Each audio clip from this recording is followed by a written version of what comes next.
lecturer, our speaker, is Klaus Regling, seated on my left, and he's going to be talking to us this afternoon. I guess we still have a little bit of a trickle coming in, but let me, to conserve time, just give a brief introduction to Klaus Regling. Klaus is a national of Germany, a European. He is currently EU Fellow at the Kuan School and also Senior Advisor to the European Commission. From 2001 to July this year, Klaus was Director General for Economic and Financial Affairs of the European Commission. He was also a member of the Economic and Finance Committee, the EIB Board, and alternate governor for the EBRD.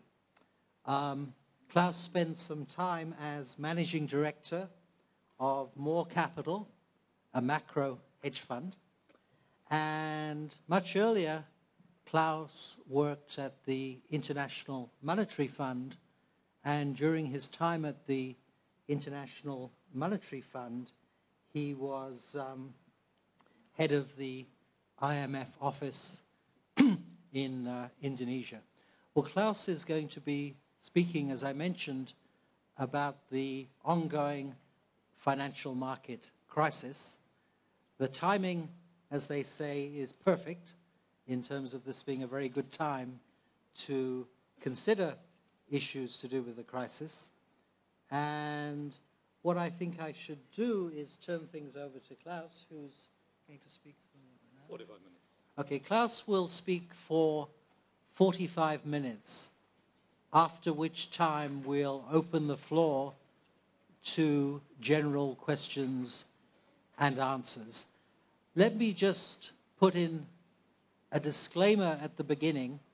Klaus is speaking in a personal capacity, and none of his views or opinions should be taken as necessarily reflecting those of any organization with which he's associated. So with that as introduction, and in the hope and expectation that there are enough seats to go round, let me turn it over to Klaus. Thank you.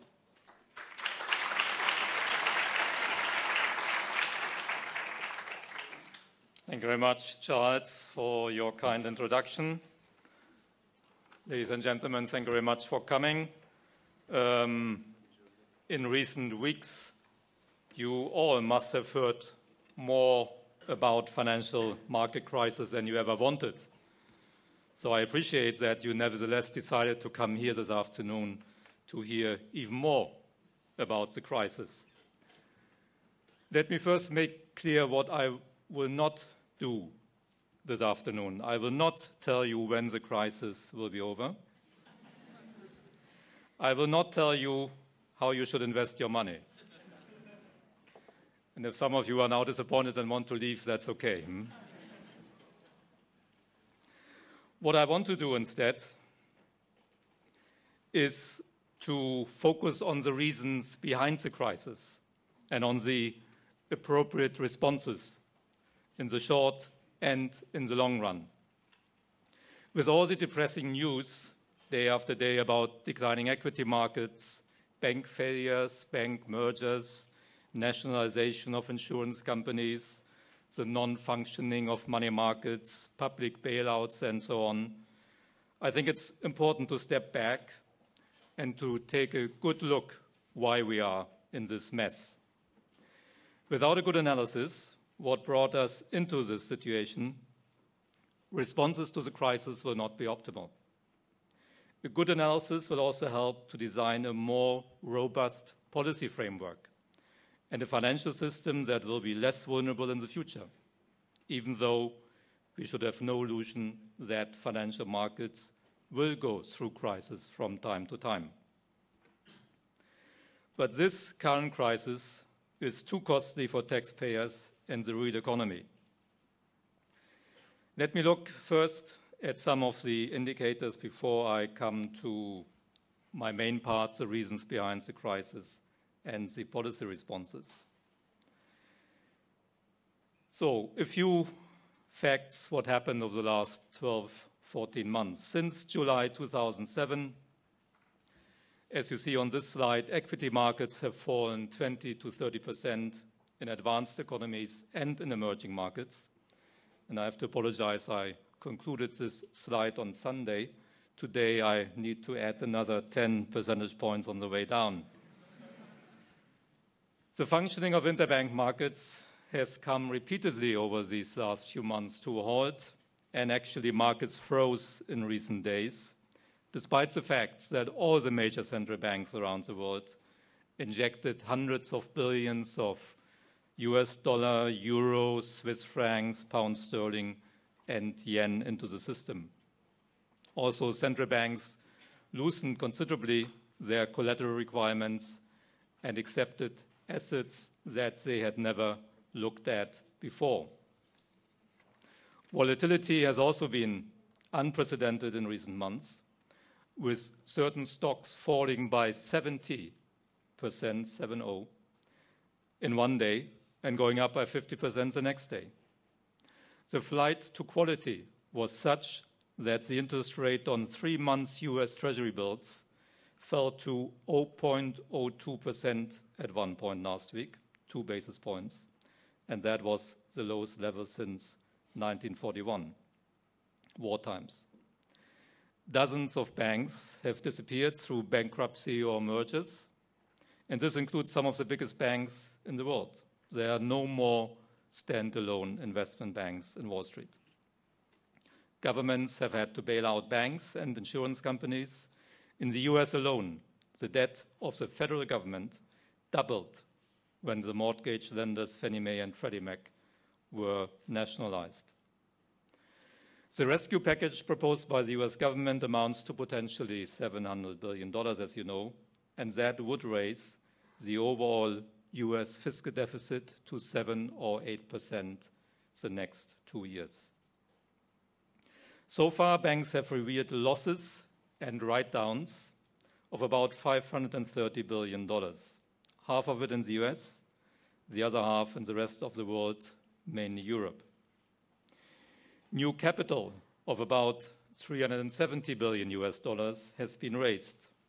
This implies a shortfall of about $160 billion with important implications for the real economy. And I will come back to that point. Nobody knows how expensive the crisis will turn out to be in the end. I've seen estimates as high as 2,000 or 3,000 billion US dollars. In this slide, I put in the IMF estimate of April this year, 950 billion US dollar. But Dominic Strauss-Kahn, the head of the IMF, last weekend in interviews talked about now $1.3 billion overall losses. So we will see. The financial market problems became visible in the United States in the first half of last year and led to first problems in the European interbank market in August 2007. They spread quickly throughout the global financial system via interconnected markets and through complex financial products which spread the risks around the world.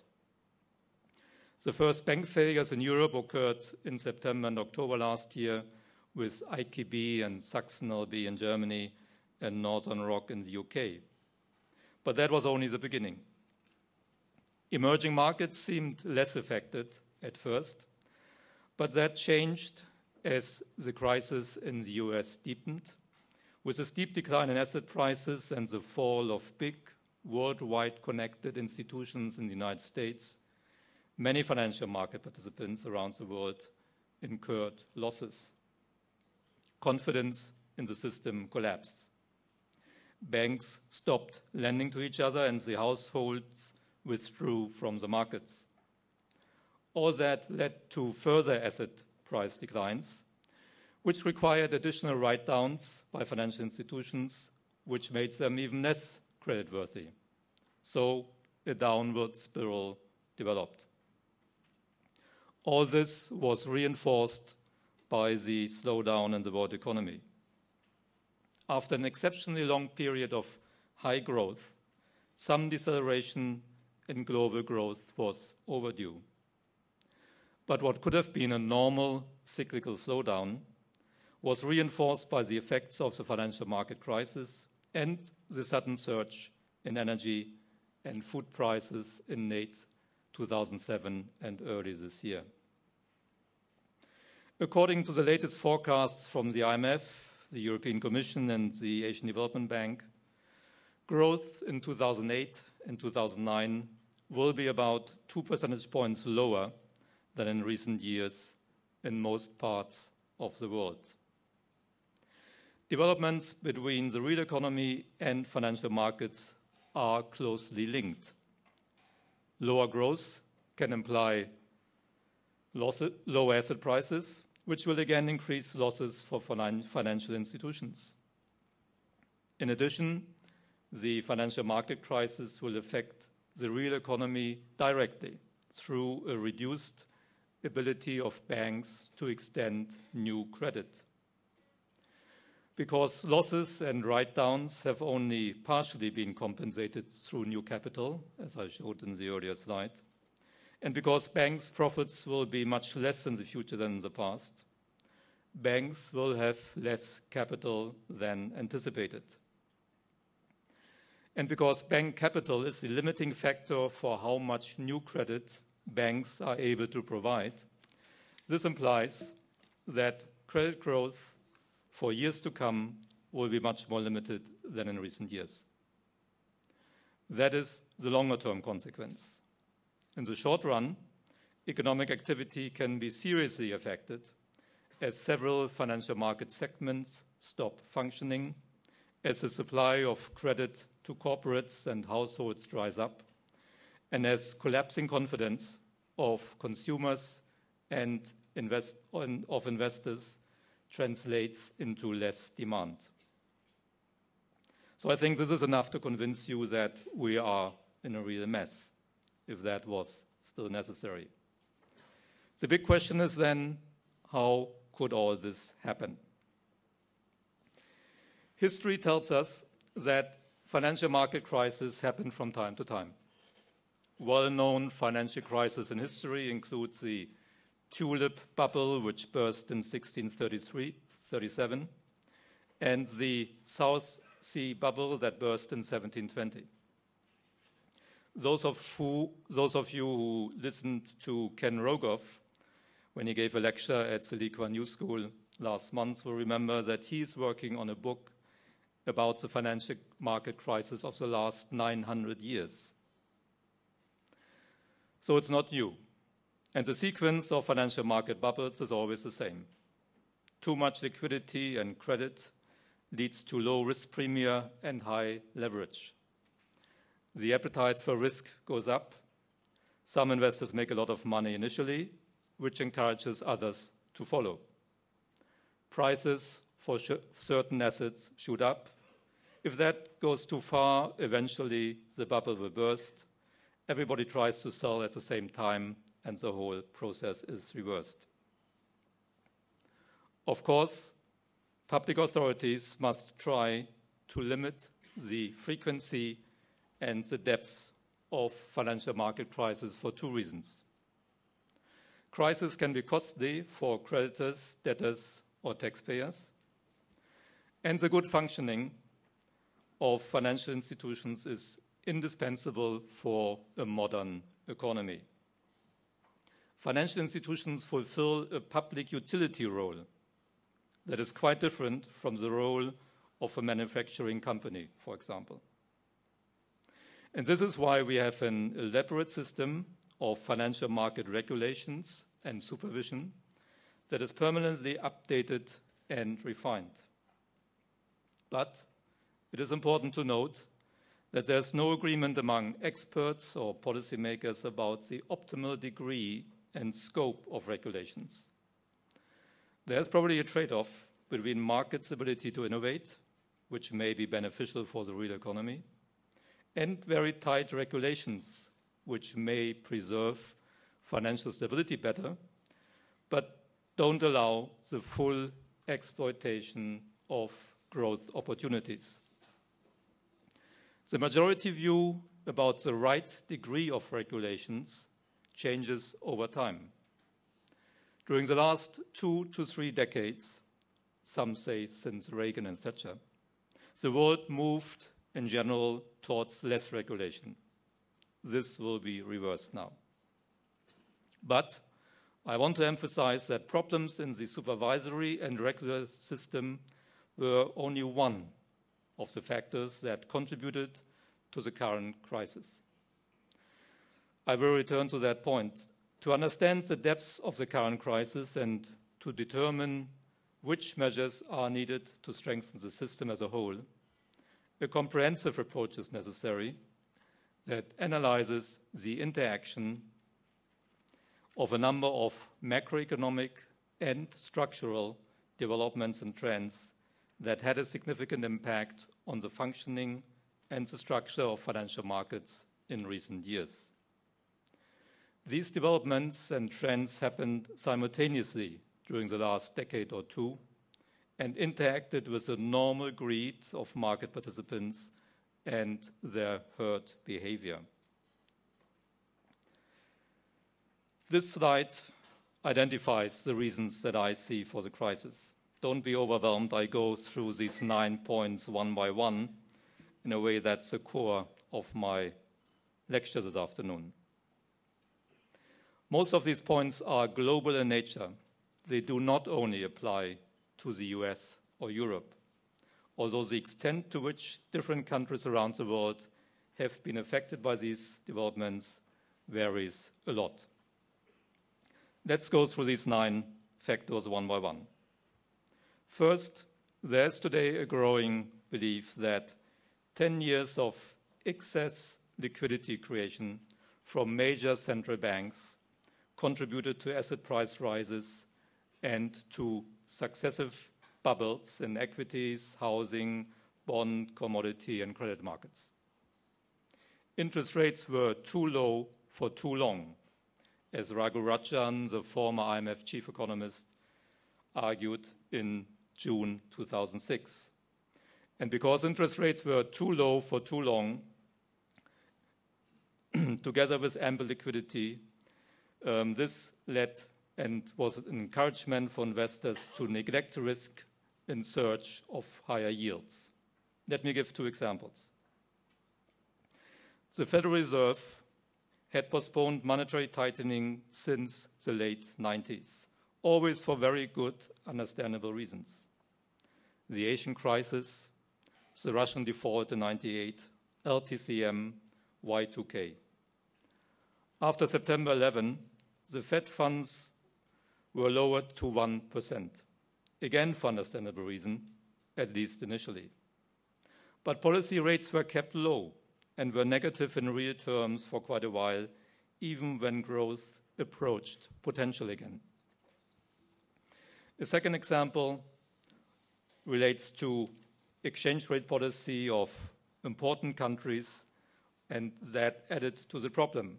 China, the Gulf countries, initially Japan, pegged their currencies, formally or informally, to the US dollar at low rates and intervened massively to keep the exchange rate at that low level. The foreign exchange reserves of these countries skyrocketed as a result of the intervention. The problem is that currency intervention creates primary liquidity. And even though these countries try to sterilize the resulting domestic liquidity, we know that this never works fully. Also, by pegging their currencies to the US dollar, booming economies like China and the Gulf countries import a monetary policy stance that is too loose for their circumstances. All this added to a very low level of global interest rates for a long period of time and was reinforced by the second reason on my list, global imbalances. The term global imbalances describes the fact that the United States has had, for a long time, large current account deficits, while other economies, particularly in Asia, have had large current account surpluses.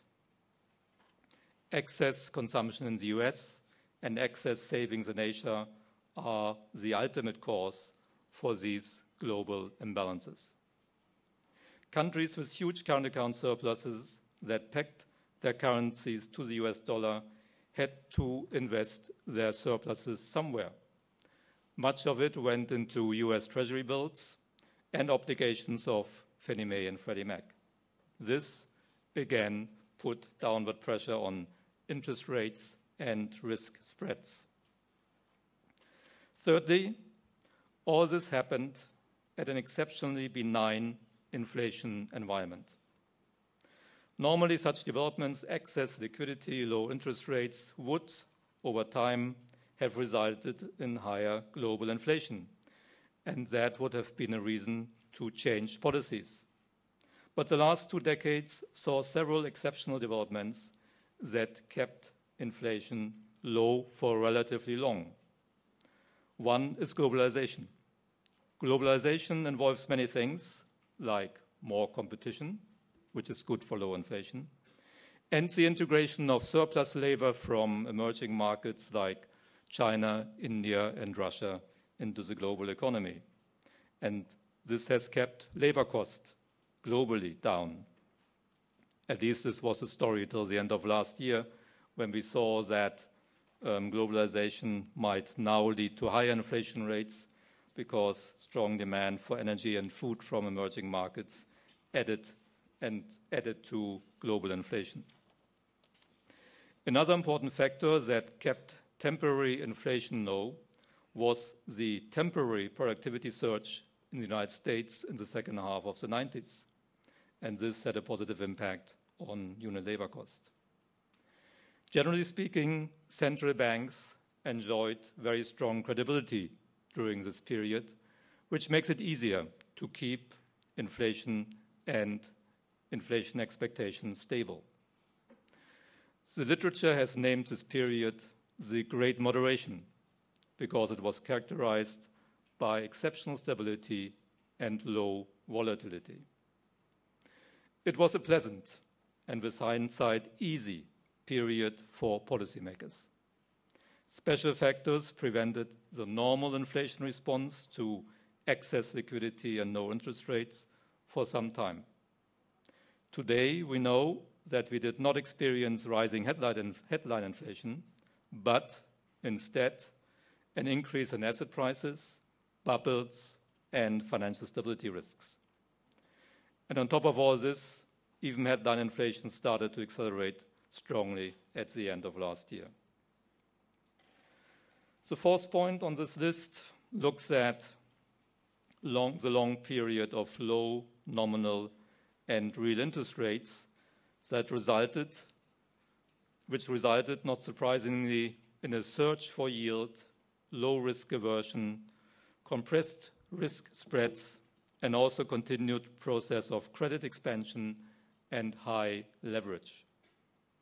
It's not surprising that banks, insurance companies, pension funds, which must earn money for their clients and customers, look for more risky investment if yields are very low and liquidity is abundant. So this search for higher yields is very understandable. Another way out is to leverage your investment, and nobody does this more than hedge funds and investment banks. Never before had so much leverage been available at such low cost as in the period up to early 2007. This process of strong credit expansion and rising leverage was facilitated by a number of structural developments in financial markets and by failures in the supervisory regime. During the last 10 to 20 years, we have witnessed significant technological change, reflected, for instance, in the power of computers and in new information technologies. This technological change allowed the development of new, complex financial products. You need a PhD in mathematics to understand them. And most board members of banks and most supervisors don't have a PhD in mathematics. Warren Buffett called derivatives financial weapons of mass destruction already in 2003. And I guess he was right, as so often. The point I want to make is that the securitization of markets and the development of ever more complex derivatives would not have been feasible without the dramatic technological change over the last 2 decades. In any case, and this is my 6th point, credit rating agencies misjudged the credit risk of these new instruments and derivatives, which were developed during these last 15 years. And credit rating agencies ignored their liquidity risks. So rating agencies have contributed greatly to this crisis because they attributed AAA ratings to certain instruments that later turned out to be fairly risky, and some could not be traded at all for lack of liquidity.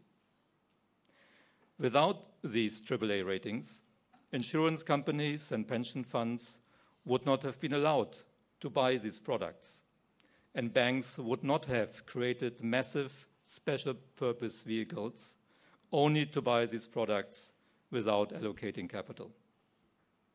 In addition, credit rating agencies may well have had some conflict of interest because, first, they gave advice to investment banks and to corporates to develop new instruments for a fee, and then they turned around and rated these new products again for a fee. 7th, let's turn to the behavior of banks.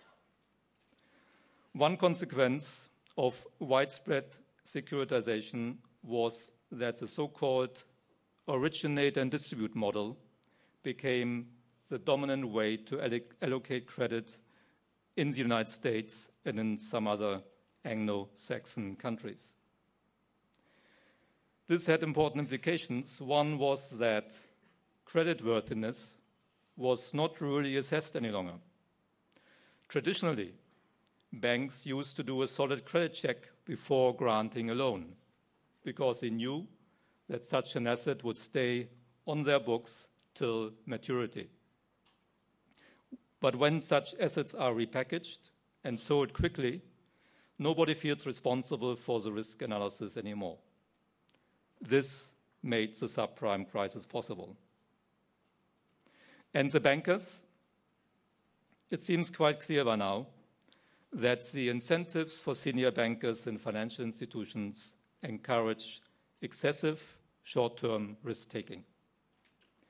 Bankers are paid normally for short-term success, while problems only show up over time.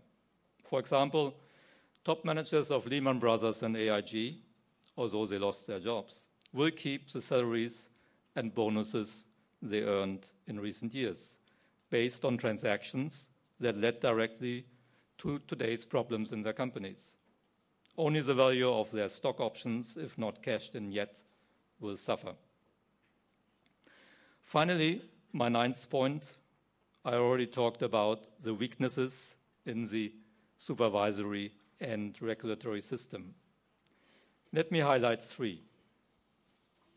We know today that there are big gaps in the supervisory framework. Off-balance sheet activities were neglected in many countries, which led to regulatory arbitrage. Investment banks were insufficiently supervised. The banking activities of insurance companies were, in some cases, not supervised at all, or they were supervised by local insurance supervisors in the state of New York who probably did not understand much about banking. In addition, some of the existing regulations and accounting rules turned out to be more pro-cyclical than expected.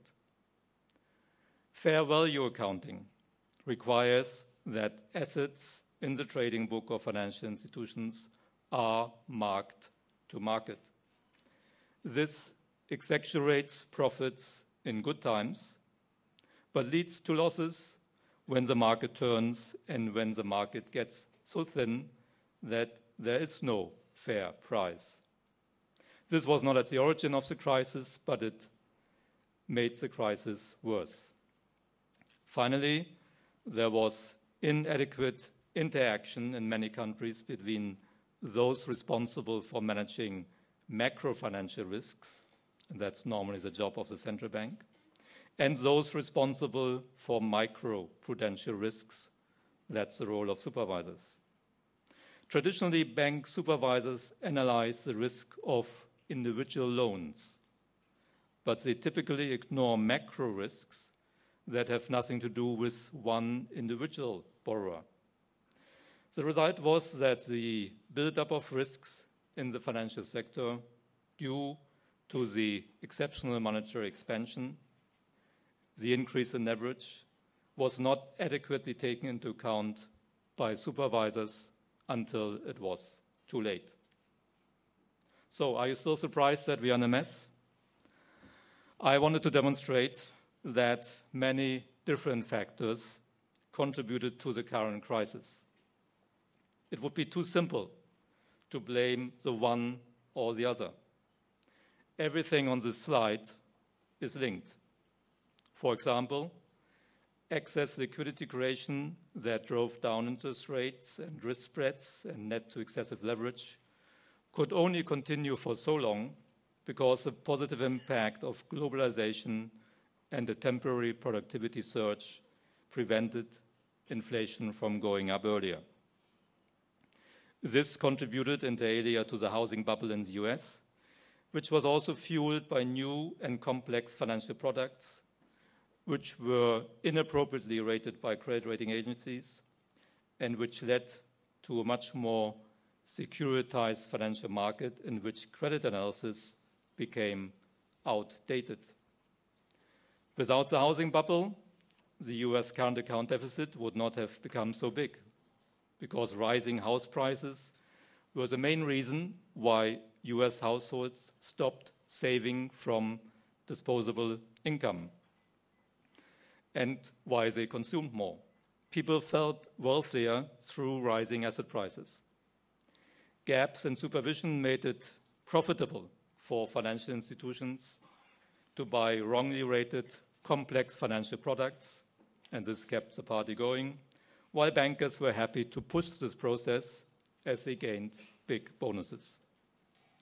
It is important to understand these linkages in order to develop an appropriate response that addresses the current crisis, but at the same time leads to a stronger, less vulnerable system in the future. So let's look at the responses. What are the necessary steps? Well, ultimately, all the 9 problems on the previous slide need to be addressed one way or another. But that is complex and time-consuming. Not everything can be done at once. Therefore, it is helpful, I think, to distinguish different time horizons. In the short term, authorities must do everything necessary to prevent a collapse of the financial system. In the medium term, identified structural weaknesses need to be fixed. This includes a close look at credit rating agencies. Gaps in the regulatory system must be closed, and the industry itself should also come up with some answers. In the longer term, we need better macroeconomic policies that create fewer bubbles and a more macro-prudential approach to banking supervision. Let me say a few words on each of these 3 time horizons. Obviously, when the situation has gotten as bad as it is today, very pragmatic and short-term solutions are needed to prevent the collapse of the system. Central banks have done a lot. Since August last year, the world's major central banks have pumped amounts of liquidity into the system that would have been unthinkable previously. This is a clear lesson learned from the past, that it is an appropriate policy response to provide liquidity when these kind of problems emerge. Some central banks, in particular the Fed and the Bank of England, also broadened significantly the range of assets they accept as collateral. With the nationalization of AIG, the Fed began to lend for the first time ever to an insurance company. And central banks around the world have cooperated much more closely than ever before. Last December, the Fed, the Bank of England, the ECB, Swiss National Bank, and Bank of Japan began to offer swap facilities, mainly to provide scarce US dollars. And these currency swaps were extended to many other central banks last week. All these actions have alleviated severe liquidity shortages, although the functioning of money markets is still far from normal and actually got worse last week. Interest rates in the interbank market continued to be extremely volatile and have stayed far above policy rates. Supervisors have also taken some short-term actions in a number of countries, for instance, by putting a ban on short selling of stocks of financial companies. This helped the stock market, and equities of large banks recovered from sometimes excessively low levels. Supervisors obviously are also actively involved in putting together rescue packages and mergers in different countries. US authorities have also decided to guarantee the capital value of money market funds after $200 billion were withdrawn from this market in only 1 week in mid-September.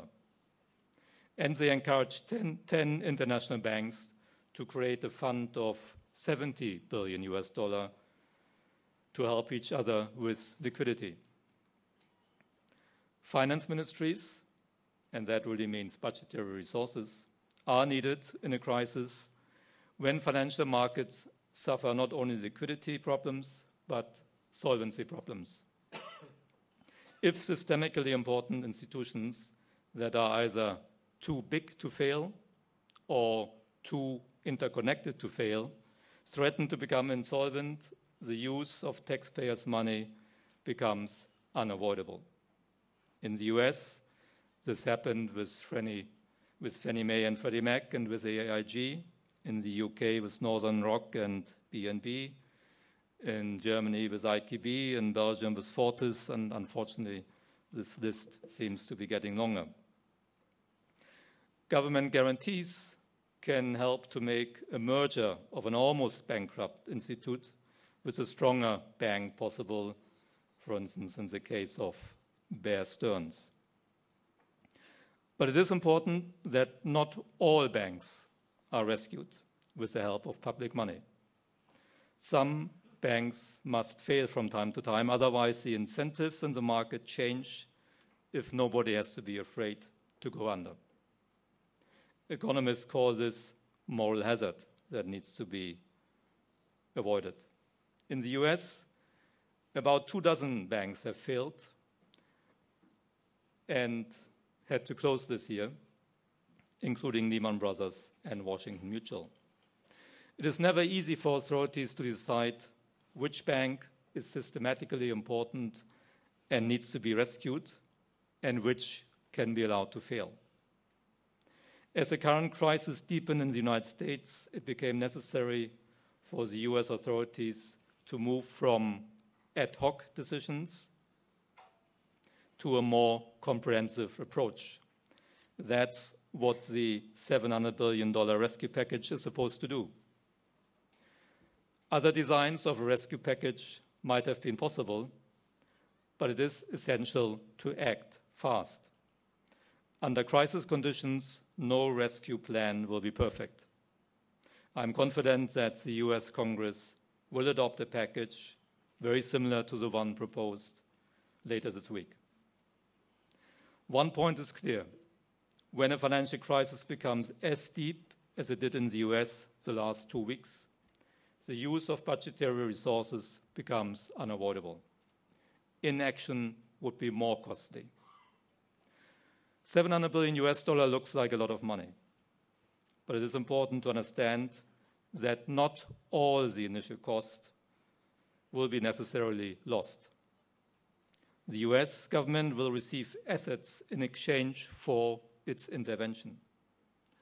Once the crisis is over, the value of these assets might well go up. That was, for example, the experience in Sweden in the early 90s. There in Sweden, the budgetary cost of nationalizing and recapitalizing the majority of Swedish banks cost more than 10% of GDP in budgetary expenses. After a few years, all of that was recovered through the sale of assets the government had assumed during the crisis. In the medium term, the basis for a healthier, better regulated financial system must be laid. Work on this has started. The European finance ministers adopted already last October, in response to the crisis that emerged in August, a so-called roadmap with concrete initiatives to enhance transparency in the markets and to revise capital requirements for financial institutions. Tomorrow, the European Commission will present proposals for stronger regulation of credit rating agencies and for more coordination in the supervision of insurance companies. The work of the European authorities is closely coordinated with the work of the Financial Stability Forum. The FSF has become the global coordination forum for the supervision and regulation of financial markets. It comprises central banks, finance ministries, and regulators from the G7 countries and other major financial centers, including Singapore. Key international institutions like the BIS and the IMF attend. The FSF presented an interim report with 45 proposals to the G7 finance ministers meeting in April and will report again to the IMF annual meeting at the end of next week. Other important institutions that work on strengthening the supervisory and regulatory system are the BIS in Basel, the IMF, and the International Accounting Standard Board. There's no time to go into the details, but the important message is that substantive work is underway and should result in a stronger system with more transparency, fewer gaps, less procyclicality, and better credit rating agencies. Another important initiative to strengthen the system would be the establishment of a common platform to trade derivatives, as suggested by the New York Fed. Up to now, derivatives with a notional amount equivalent to the world's GDP, that's about $15 trillion or so, no, $60 trillion, are created and traded bilaterally without any oversight. This is hazardous. In addition to the public sector, the large international banks, which are organized in the Institute of International Finance, have published a voluntary code of conduct. They explain best practices in the areas of risk management, transparency and disclosure, valuation of assets, and, interestingly, also on compensation policies. It seems that the banks themselves have understood that the way senior bank managers have been compensated encourages short-term excessive risk-taking and needs to change. Let me turn to my last point, the longer-term measures necessary to strengthen the global financial system. These concern mainly macroeconomic aspects that are not much discussed in the media these days, but they are analyzed by economists, particularly at the BIS, the ECB and also the European Commission.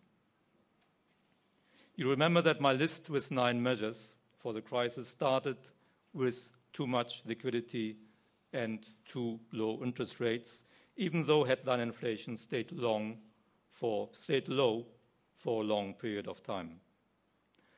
My conclusion from this is that central banks should not only focus on headline inflation. Inflation targeting in a narrow sense may prevent headline inflation from going up.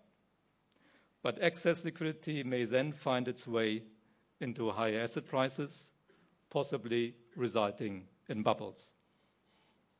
Of course, there has been a long debate on this issue.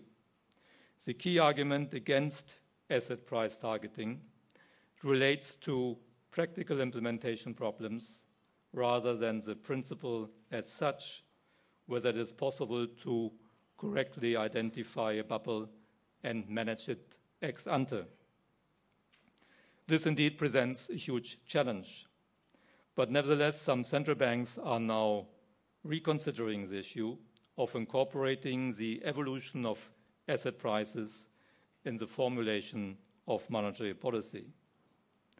The European Central Bank, from the beginning, through its 2-pillar strategy that encompasses an economic and monetary analysis, has always incorporated liquidity or monetary developments in its decision-making framework. The ECB has also followed the approach of leaning against the wind if asset price developments were considered to be unsustainable. That means that monetary policy was a bit tighter than required by headline inflation when there were concerns about an emerging bubble. I would not be surprised if other central banks would move towards a similar approach in the future. I also mentioned global imbalances as one contributing factor to the current crisis. Many economic policy measures in surplus and in deficit countries are needed to solve this problem. In the macroeconomic domain, the conclusion would be that surplus countries with a booming economy should not peg their currencies to a weakening currency, and an economy that has, for purely domestic reasons, a relatively loose monetary policy.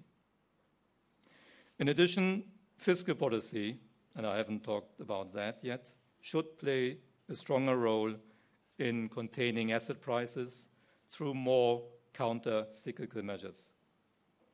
Fiscal policy today is often pro-cyclical in upswings during economic good times.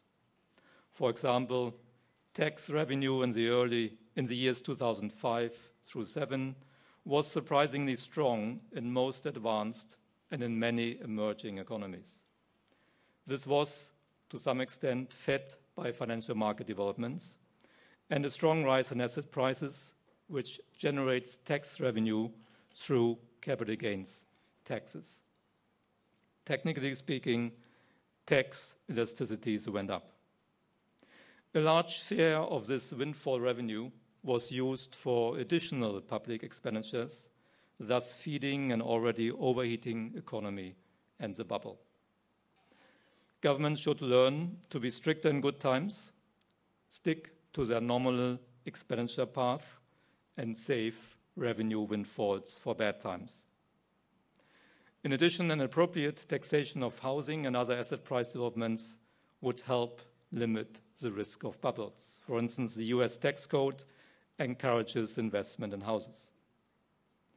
Last but not least, bank supervisors and regulators must learn to assess not only the micro risk of individual loans, but also the macro risk that may come from an overheating economy, excess liquidity and credit expansion, wrong exchange rates, unsustainable current account, and debt developments.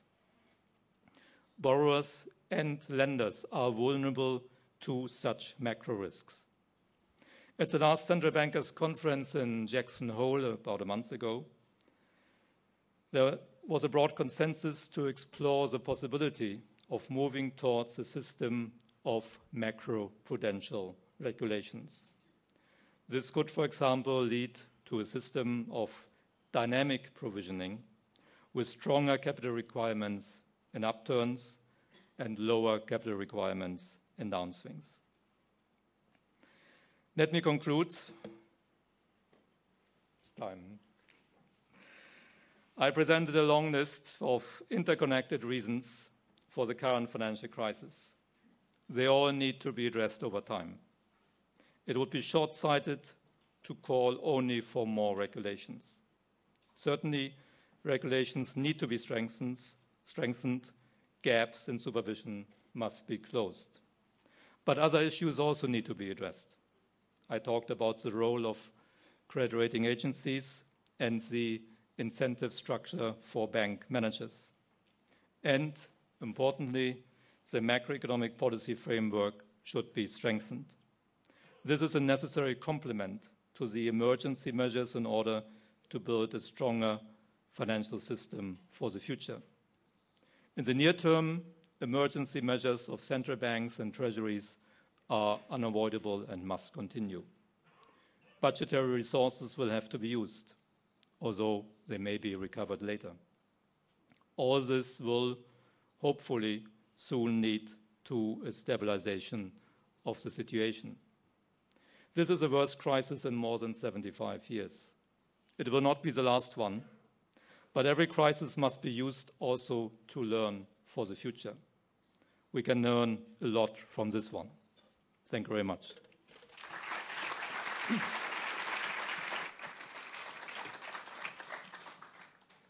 Thank you very much, Klaus, for a very comprehensive and interesting presentation, and particularly for some very, I think, powerful ideas about dealing with the risks of future crises.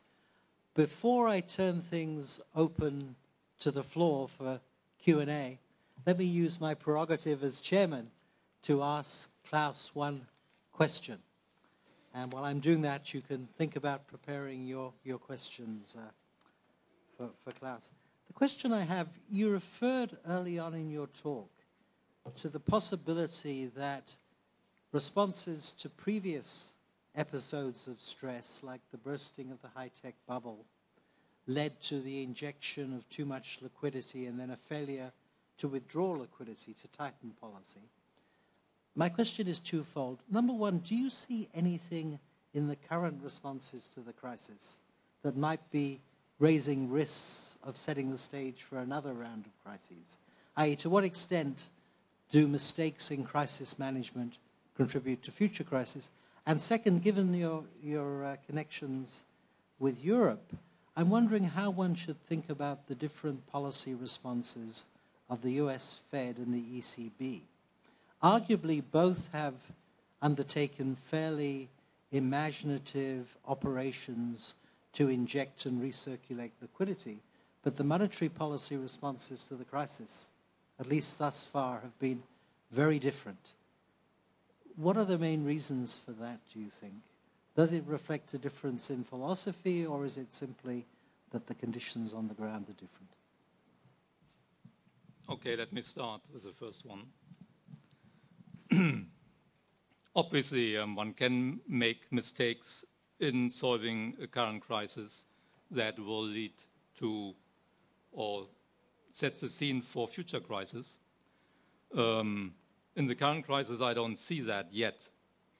When I talked about the Fed policy over the last 10 years, and I mentioned the different reasons why interest rates were kept low, despite the initial intention to tighten monetary policy, these were all good reasons. Asian crisis, Russian default, LTCM, Y2K. You remember the hype at Y2K? Many bankers thought the end of the world would happen when we switched from 1999 to 2000. So it was appropriate to provide a lot of liquidity. It was also appropriate to provide a lot of liquidity after the bursting of the dot-com bubble. No problem with that. The problem arose when the crisis was over and interest rates were kept too low after that. And I mentioned the United States. I also mentioned Japan, or I would like to mention Japan.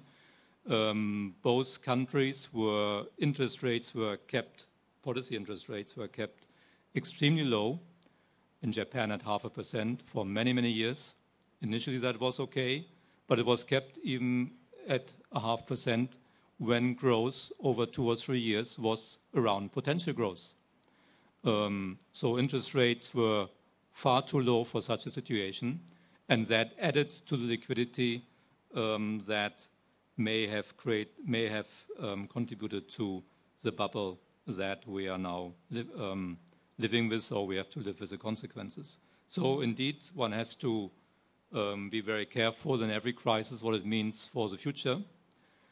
And again, I don't need to criticize at all what the major central banks have done so far, but I would encourage all of them to be very vigilant once the crisis is over, not to wait for too long with mopping up the excess liquidity and with raising interest rates to more normal levels. Your second question on Europe or the comparison of US Fed and ECB policies. You said they are very different.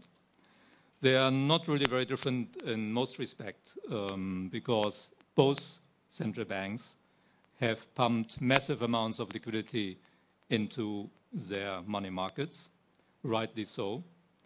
The US Fed, like the Bank of England, sometimes seemed like they had to take measures to do more, but the reason was that they were initially not allowed to accept as broad a range of collateral as the ECB was from the beginning allowed to do. Many commentators have said that the ECB had a much more modern system in place, which the Fed had to create over the last 12 months. But ultimately, when you look at the provision of emergency liquidity, the policy has been very similar, broad range of collateral, huge amounts of money, good cooperation, currency swaps and all that. So that's very good. The one point where they differ is, of course, that policy rates in the US were lowered after the crisis started to now 2%, while the ECB kept rates at 4% and then raised them by 0.25% in June. So that is the difference. The difference is 2.25 percentage points. I think there are good reasons for this. One is the one I mentioned at the beginning. I think the ECB wants to be particularly careful when managing this crisis, not to lay the foundation for the next crisis.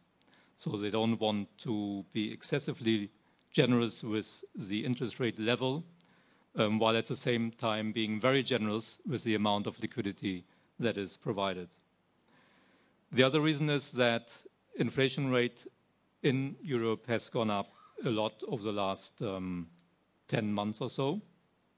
It also went up in the United States, of course. But we know that the United States has a more flexible economy. Particular wages react and respond much more flexibly to the cycle. And we have even now situations that certain wages and salaries in the US are declining in response to the deteriorating economy, while in certain countries in Europe, we see the opposite. Wage settlements are higher this year than they were last year. So there is a concern here that second round effects might lead to permanently higher inflation rate, and that's a good reason for the ECB not to lower interest rates too early.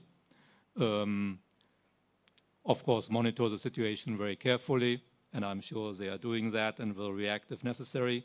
But so far, I think they have done the right things, and that will help really in the future to have a less vulnerable system.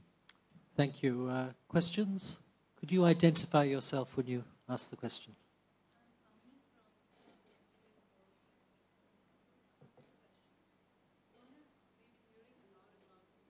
Actually, sorry.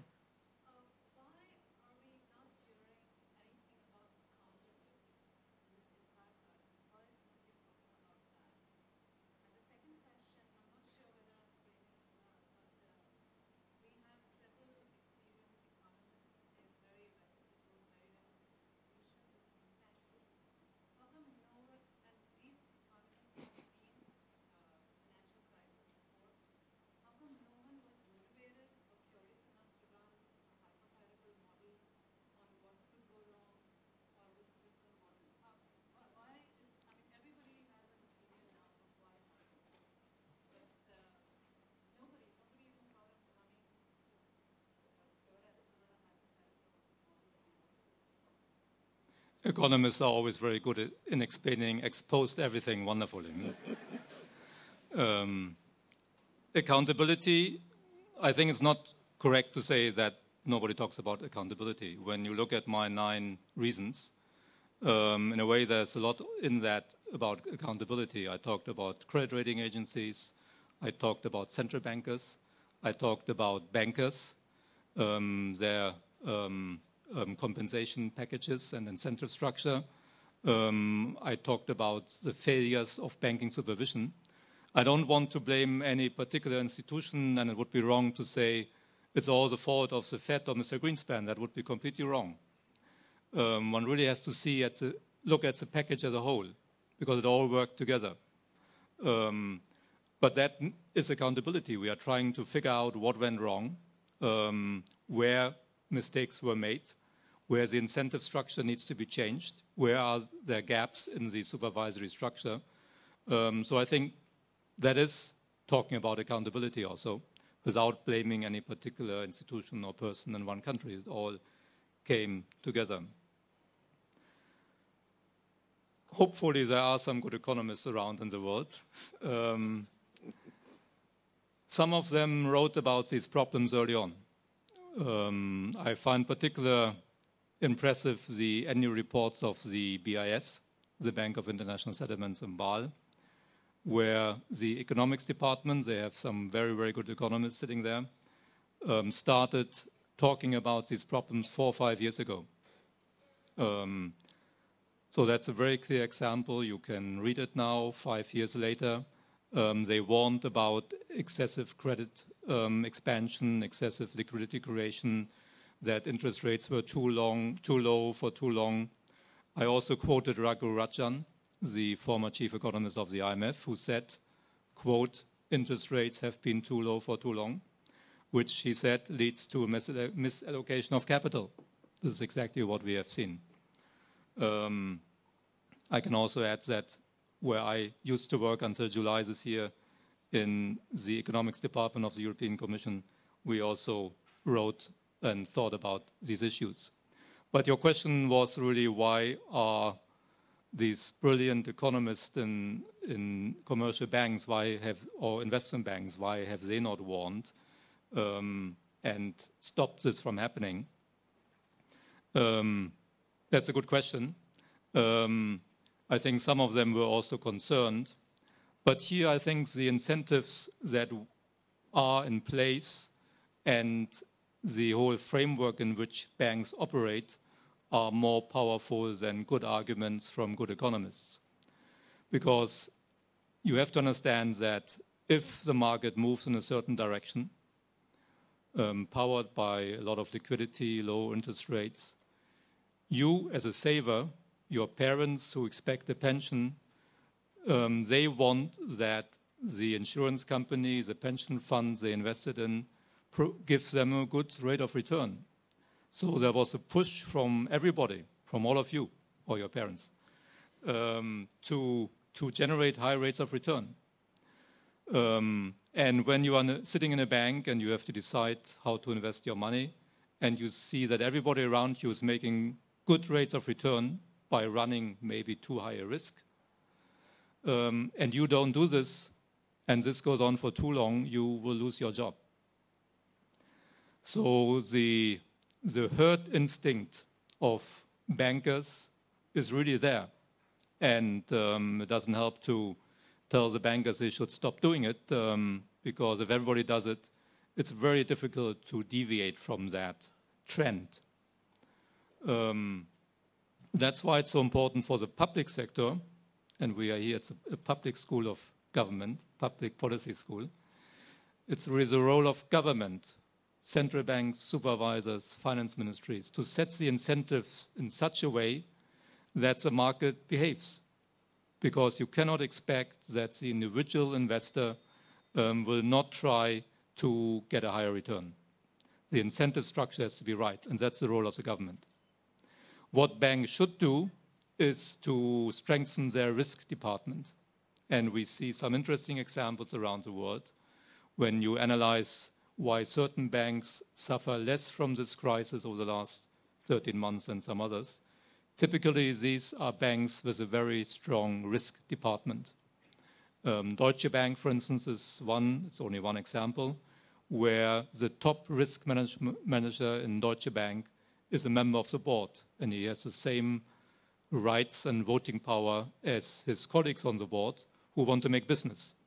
So that top risk control person on the board of Deutsche Bank, he can stop certain deals. Many other banks didn't have that in place. They all have a risk department, but often at a much lower level. And when these lower guys tell the board members that they shouldn't do certain things, they are not taken too seriously. I think after this crisis, banks have learned the lesson, at least for a while, and will strengthen their risk operations. And that's a good conclusion. But all the other factors I explained also need to be put in place, and that's mainly a role for the public sector. Thank you. We have a question over here. Could you use the microphone? Okay.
Quite clearly between what from time to time happens in one particular institution, like Paribas, or we had Barings in the UK last decade.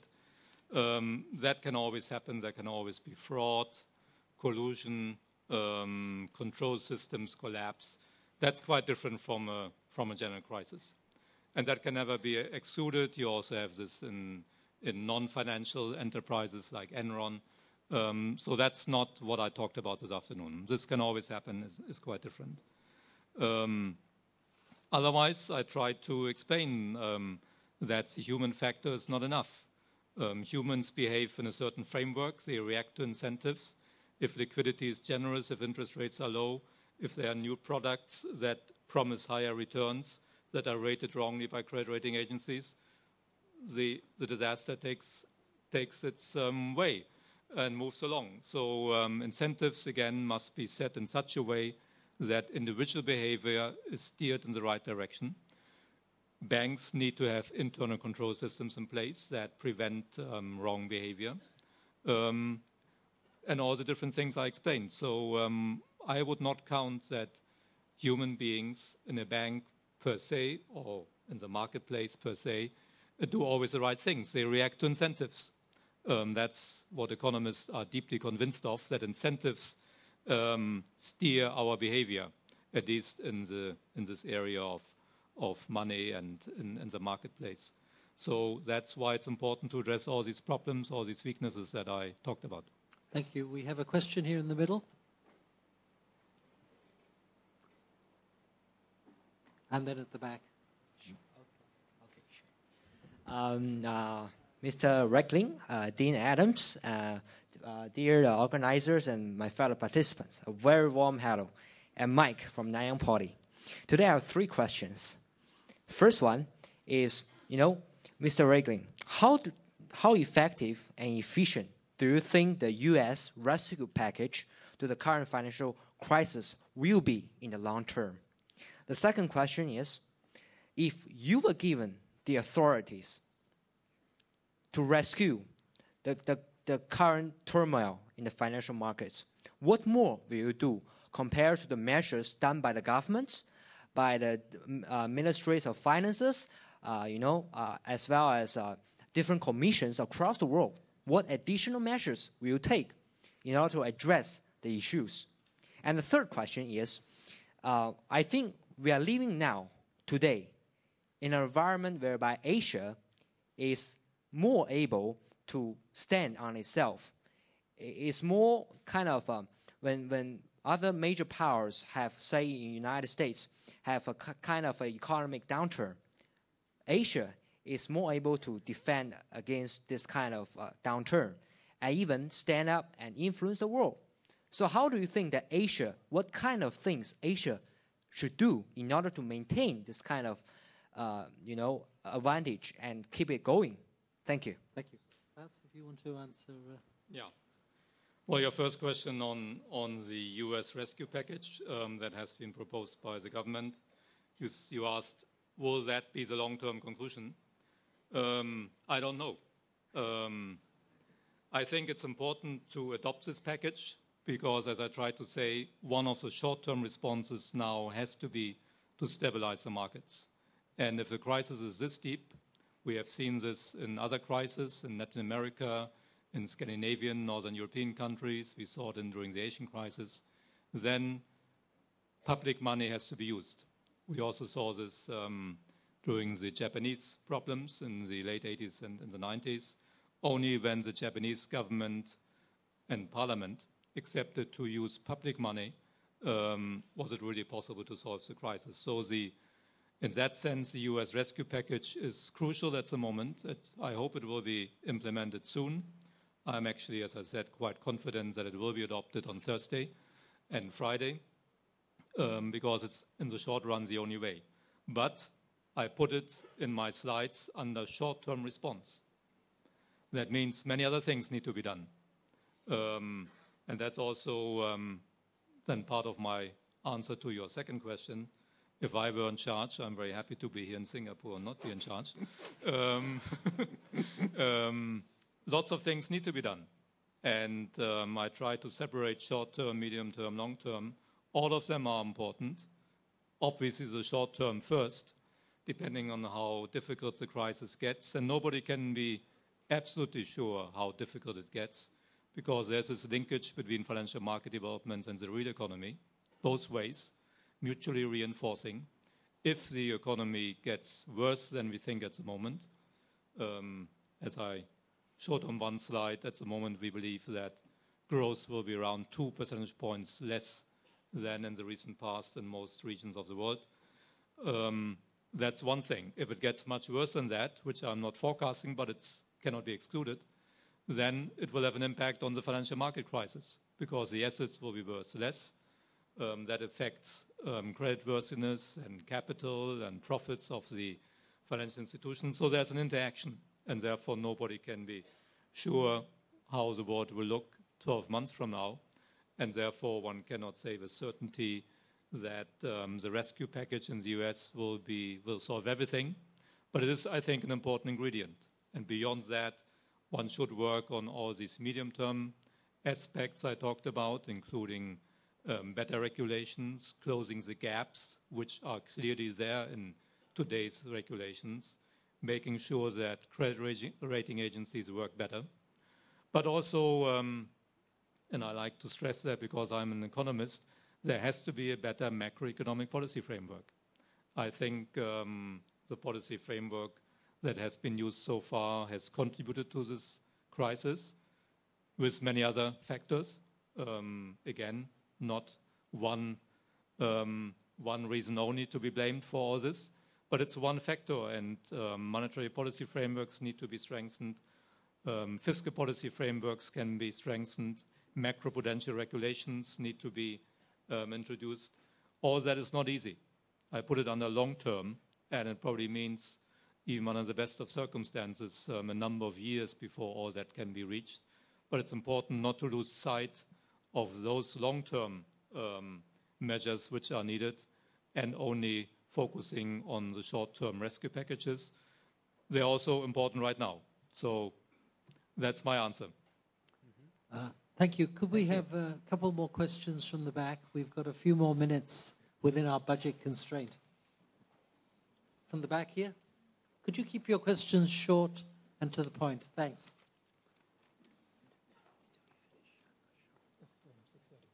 Hi, good afternoon. I'm Kai Sian from Hwa Chong Institution. I have two questions. Could a rise in the interest rates now to tighten liquidity, control over liquidity, potentially contribute to stagflation? And the second question is that since the collapse of the Bretton Woods system, the US dollar is simply paper backed by faith. So how will the financial crisis affect global confidence in the US dollar, and will it lead to a decoupling of the US dollar as the de facto world currency to maybe an increased demand for the euro? Thank you.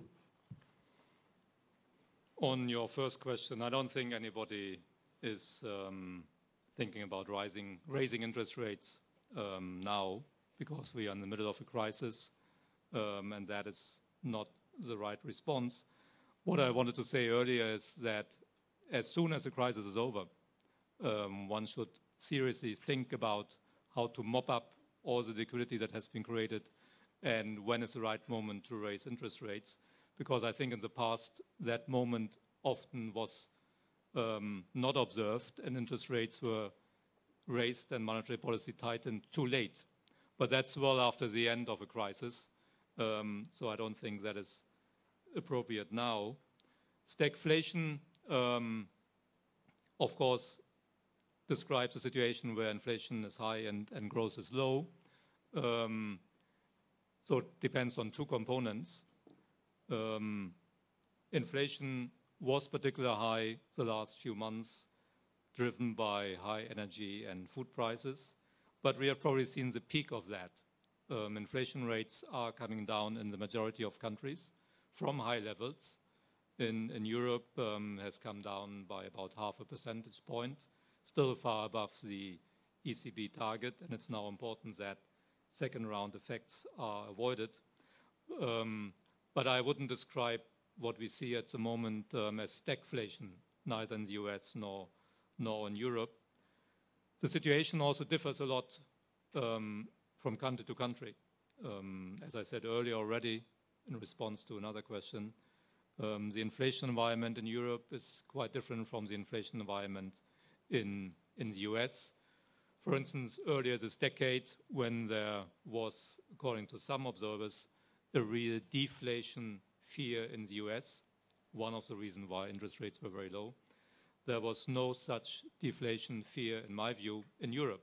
Although some observers thought also Europe had a deflation problem, but those who understood Europe knew that price and wage developments are much less flexible, and therefore a lot must happen before prices fall in Europe. So one also has to observe this or take note of this difference in the inflation environment on different continents. US dollar. You asked whether confidence will suffer and whether, to put it simply, the euro will take over. So far, it's amazing that the exchange rate between the dollar and the euro has not moved much the last 12 months. The euro strengthened in the second quarter of this year, but that was temporary and it weakened again. So the exchange rate is, on a net basis, has not moved that much. One could have expected that maybe a bit like in the Asian crisis, exchange rates would have been affected much more by the turmoil in financial markets. That's not really the case.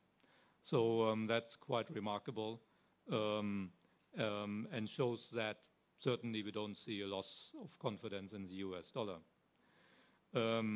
What I would expect, quite apart from the current crisis, over the next 2 decades or so, more multipolar exchange rate system in the world. The last few decades, the international financial system was clearly dominated by the US dollar. I think we're moving away from that. We will have a multipolar world where the US dollar continues to play a very important role. But the euro will also play an important role. It's beginning to play that role. And there will certainly be one or two Asian currencies, and don't ask me which one, that will also play an important role in this multipolar system. So in that sense, the dominance of the US dollar will diminish, but I see that mainly as a long-term trend that had already started some time ago and not necessarily related to this crisis. Thank you. I think we have time for one more question. Sorry, we have a question over here, and then I'm afraid we hit the budget constraint and we have to... Turn off the microphone. Thank you for the last question. I'm from BNP Paribas, and my question is this. I'm just wondering, as a very experienced economist, how confident are you that we as a collective, right, that we have the collective intelligence to deal with the crisis that we find ourselves in, seeing that we didn't really have a collective ability to preempt. There were cases where economists highlighted certain risks, but I guess we didn't as a whole was able to preempt this crisis. So how confident are you that we do actually have the collective intelligence to deal with these issues, given that I don't think anybody alive today was economically active during the Great Depression, which was probably the last experience that people would have, and also the worrisome conclusion that it probably took the World War to get us out of the last one. Well, on the one hand, I said twice, I think, in my presentation that there will be a next crisis. I think there should be no illusion. That's part of the system. But what is important is to learn the right lessons from the last crisis, the one we are in at the moment, which is particularly deep, long-lasting, widespread, and costly. And I tried to do that in my presentation to mention all the different factors that should be addressed. They are being addressed in the relevant fora.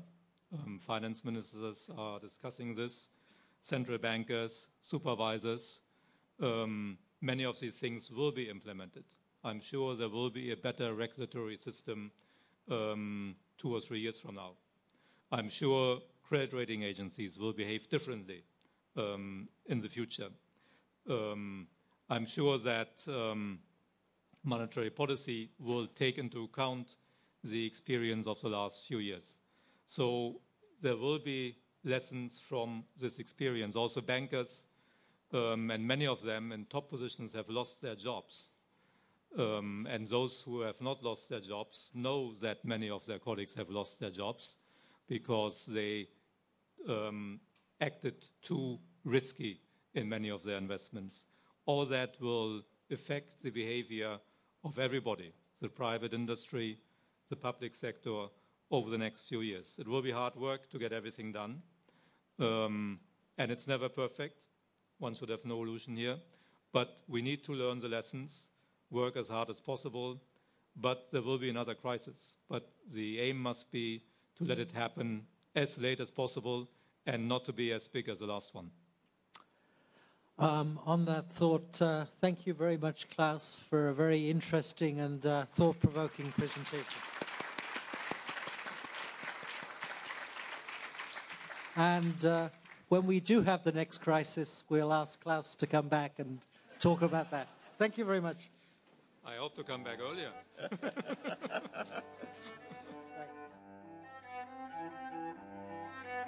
you.